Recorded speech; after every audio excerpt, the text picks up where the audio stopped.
ایک بزرگ تھے، یہ نہر کنارے وضو کر رہے تھے، تو کئی دنوں کے فاقے تھے۔ کیا دیکھا کہ پانی کی سطح پر بہتا ہوا ایک خوش نما سیب آیا، تو اشتہاق غالب ہوئی، اس کو پکڑا اور کھا لیا۔ جب کھا چکے تو پھر خیال آیا یہ تو میرا تھا ہی نہیں، یہ تو مال لقطہ تھا، تو میں نے اس کو کھا لیا، اب اس کا مالک کیسے ملے؟ جس سمت سے پانی آ رہا تھا اس سمت سفر شروع کر دیا۔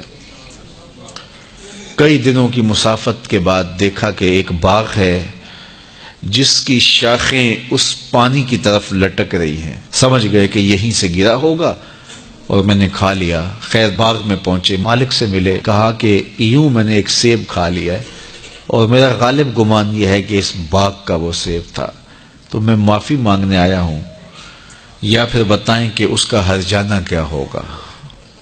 جب مالک باغ نے یہ بات سنی، وہ بھی صاحب نظر تھے، سمجھ گئے یہ تو کوئی در یگانہ ہے، یہ تو کوئی گوہر یکتا ہے، تو تیور بدل لیے۔ کہا ایسے تو نہیں معافی ملے گی۔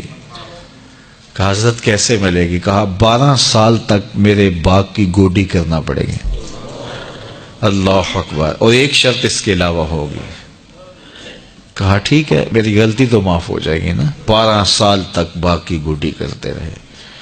ایک دن فرمانے لگے وہ صاحب باغ جو تھے کہ اب سیب توڑ کے لاؤ، مہمان آئے ہیں۔ تو وہ سیب توڑ کے لائے تو وہ کچے ہی تھے، تو کہا تم 12 سال ہو گئے ہو سیبوں کے باغ میں رہتے ہوئے، تمہیں پتہ نہیں کہ کچے سیب اور پکے سیب کیسے ہوتے ہیں؟ کہا حضرت مجھ سے قسم لے لیجئے 12 سال میں ایک دفعہ بھی نظر اٹھا کے سیبوں کی جانب نہیں دیکھا۔ ایک سیب کھایا تھا، میں تو اس کی سزا بھگت رہا ہوں، میں تو گوڈی کرتا ہوں، اوپر کبھی نظر بھی میں نے نہیں اٹھائی۔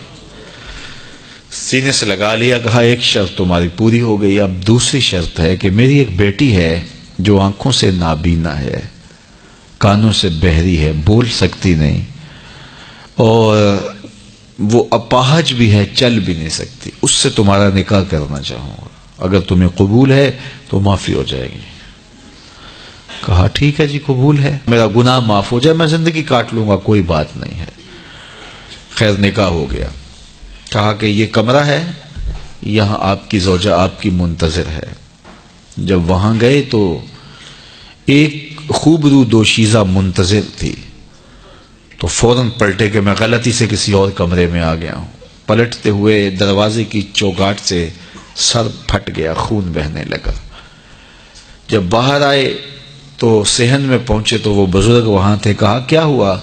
کہ حضرت ایک غلطی کی سزا اتنی کاٹی، اب کہیں دوسری غلطی نہ ہو جائے۔ وہ تو کوئی اور ہے خاتون۔ کہا وہی تمہاری زوجہ ہے۔ تمہیں بتاؤں کہ وہ بہری کیوں ہے؟ آج تک اس نے غیر محرم کی آواز نہیں سنی۔ تمہیں بتاؤں کہ وہ بول کیوں نہیں سکتی؟ آج تک اس نے غیر محرم سے کلام نہیں کیا۔ اندھی اس طرح ہے، آج تک اس نے غیر محرم کو نہیں دیکھا، اور اپاہج اس طرح ہے، چل کے کبھی گھر کی دہلیز سے گئی نہیں ہے۔ تو اس خاتون کا جب نکاح ہوا اور پھر ان سے اللہ نے ان کو ایک بچہ دیا جس کا نام ہے الشیخ عبد القادر جیلانی۔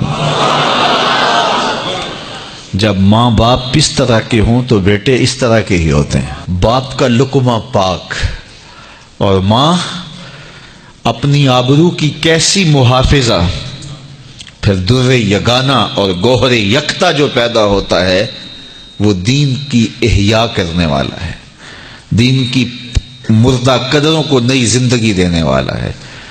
حضرت ملا علی قاری لکھتے ہیں کہ حضور غوث اعظم جب مجلس واعظ کرنے بیٹھتے تو 70 ہزار کا اجتماع آپ کے مجمع میں ہوتا، اور عمومی طور پہ اللہ کی رحمتوں کے حوالے سے بات کرتے، اور جس دن آپ اللہ کے قہر، غضب اور جلال کی بات کرتے کئی جنازے اٹھتے۔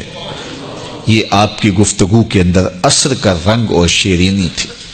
اللہ اکبر۔ تو باپ دیکھیے کہ رزق کے معاملے میں کتنا محتاط ہے، اور ماں دیکھیے اپنی عصمت کی کتنی حفاظت کرنے والی ہے۔ مائیں بچوں کی تربیت کرتی ہیں، ماؤں کے ذریعے سے پاکیزہ صفت بچے جنم لیتے ہیں۔ تو لہٰذا ماؤں کو اچھی تربیت کا حامل ہونا چاہیے تاکہ وہ آگے اچھی تربیت خود کر سکے۔